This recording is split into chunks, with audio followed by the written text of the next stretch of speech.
का दिन कैसा आपका गया? मेरा तो कुछ अलग गया, जैसा नहीं सोचा था वैसा ही। लेकिन मेरे को थोड़ा सा आभास हो रहा था पहले से कि मेरे साइकिल में कुछ होने वाला है, पहले से कि कुछ तो ज़रूर होगा, लेकिन ये नहीं पता था कि हाँ क्या होगा। वही हुआ जिसका डर था, कुछ ना कुछ हो ही गया। जो रिंग था ना, जो चलाने वाला, जो जिसमें टायर लगा रहता है, वो ही फटा और उसका रिंग भी टूट गया। टूटने के बाद हमने दे दिया उसे रिपेयरिंग के लिए।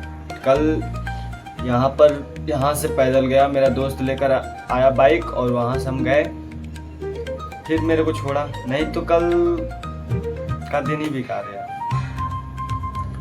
और आप सब कैसे हो? कल थोड़ा सा वीडियो लेट डाला क्योंकि एक जगह मतलब कि पार्ट टाइम के लिए, जॉब के लिए अप्लाई किए थे और जाकर वहाँ पर ट्रेनिंग कर रहे थे। अब आज भी करना है पार्ट टाइम जॉब का, कुछ पैसा मिल जाएगा खर्चे के लिए। अभी तो ऐसे ही चल रहा है ज़िंदगी, आगे का पता नहीं, लेकिन जैसे चल रहा तैसे चलने दो, वैसे ही चलेगी। जैसे मैं सोचा हूँ, देखते हैं वैसे चलती है कि भगवान कैसे सोच रखे हमारे लिए। चलो छोड़ो वो सब बातें, और चलो राधे राधे बोलो और चलो स्टार्ट करेंगे श्लोक 39। तो माफ़ करना यार, इतना लंबा समय आप लोगों का मतलब कि व्यर्थ किया बतला कर। कोई टेंशन नहीं, टेंशन क्या लेना है, बस राधे राधे बोलते रहना है और दुनियादारी से थोड़ी सी दूर और अपने फैमिली के साथ रहो। साथ तो रहना ही पड़ेगा, भगवान ने दिया है तो। वैसे आप भागवत गीता पढ़ रहे हो, ठीक है, अपने अंदर ज्ञान का प्राप्ति करो बस, और जो अपना कर्तव्य है वो पालन करते रहो तब तक। चलो हम श्लोक पढ़ते हैं। इस श्लोक में क्या है? राधे राधे। हाँ जी, तो हम कहाँ थे? श्लोक 39 पे। यार ज़िंदगी में तो सब टेंशन चलता रहता है, जैसे कि मेरा चल रहा है अभी। थोड़ा बहुत दिक्कतें हैं, संकट लग रहा है कि ऐसे आ रहा है, कल आया ऐसे कि पूछो नहीं। तो उन सब से घबराना नहीं, और मेरे श्लोक और भागवत गीता पढ़ते रहो और साथ में साथ देते रहो। चलो पढ़ें। आवृतं ज्ञानमेतेन ज्ञानिने नित्यवैरिणा कामरूपेण कौन्तेय दुष्पूरेणानलेन च। हाँ, तो राधे राधे जपा करो, कृष्ण नाम रस पिया करो, तो जल्दी जल्दी घर के काम किया करो और प्रभु का नाम लिया करो।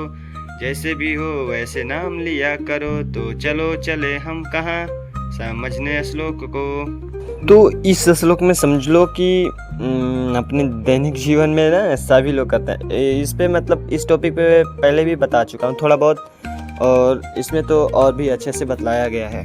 ओके, तो समझना इसे। जिस प्रकार ज्ञानमय जीवात्मा की शुद्धि चेतना उसके काम रूपी नित्य शत्रु से ढकी रहती है। जैसे भी होता है कि जो जीवात्मा हमारी होती है ना, वो शुद्धि होती है, लेकिन उसके जो काम है उसको नित्य उसका काम, यार देखो, जो भी देखो, जो भी अच्छा इंसान होता है, बुरे के इंसान के बीच में जाएगा सभा में, तो उसमें उसको ढक ही जाता है, उसका तो पता ही नहीं चलेगा। तो जो कभी भी तुष्ट नहीं होता हो, समझे, जो कभी भी तुष्ट नहीं होता और अग्नि के समान जलता रहता है। जैसे कि जो शत्रु होते हैं कभी भी तुष्ट नहीं होंगे, और हमेशा वो, जैसे कि जीवात्मा में ले लो कि जैसे कि हमारा शरीर हो गया है, अंदर जीवात्मा आत्मा है, जो हमारे उसके बाहर के सारे जो शत्रु हैं, जैसे कि काम हो, क्रोध हो और मोह माया, जितना भी हो, वो सब जीवात्मा के घेर के रखे हैं। तो इसी में कहा गया कि जो मनु स्मृति में कहा गया कि कितना भी विषय भोग क्यों न किया जाए, काम की तृप्ति नहीं होती। जिस प्रकार की निरंतर ईंधन डालते हैं अग्नि में ना, वो बुझती नहीं है, घुसती है, उसमें डालते रहोगे तो। भौतिक जगत में समस्त कार्यकलापों का केंद्र बिंदु क्या है? मैथुन या काम सुख कहो। अतः इस जगत को क्या बोलते हैं? इस जगत को क्या नाम दिया गया है? मैथुन्य आगार या विषयी जीवन की हथकड़ियाँ कहा गया है।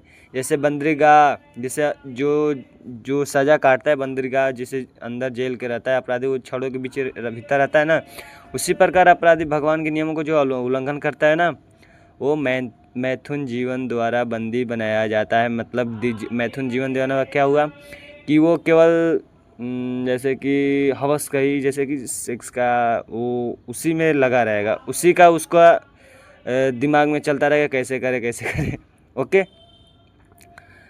तो उसका जीवन उसी में बीत जाएगा। इंद्रिय तृप्ति के आधार पर भौतिक सभ्यता की प्रगति का अर्थ है कि इस जगत में जीवात्मा की बंधन अवधि को बढ़ाना चाहते हो। जैसे कि जीवात्मा को अच्छे से बढ़ावा देना चाहते हो, तो उसे अज्ञा का, उसके जो उसका वह काम है अज्ञान का प्रतीक है, जो ये सब है, उसके जीवात्मा को इस संसार में रखो और इस संसार में रख कर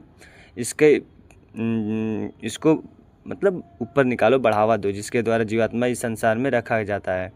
इंद्रिय तृप्ति का भोग करते समय ये ना हो देखो, जैसे हो गया कि हम भोग करते समय, जैसे इंद्रिय तृप्ति कोई भी करते हैं, वो प्रसन्नता की अनुभूति होती है ना, कि वो अनुभूति है, लेकिन वह प्रसन्नता की अनुभूति ही जो हम करते हैं ना, वो जो क्या बोलते हैं, वो अनुभूति होती है खुशी की, जो इतना खुशी होता है, लेकिन वो तुम्हारा सबसे बड़ा शत्रु है।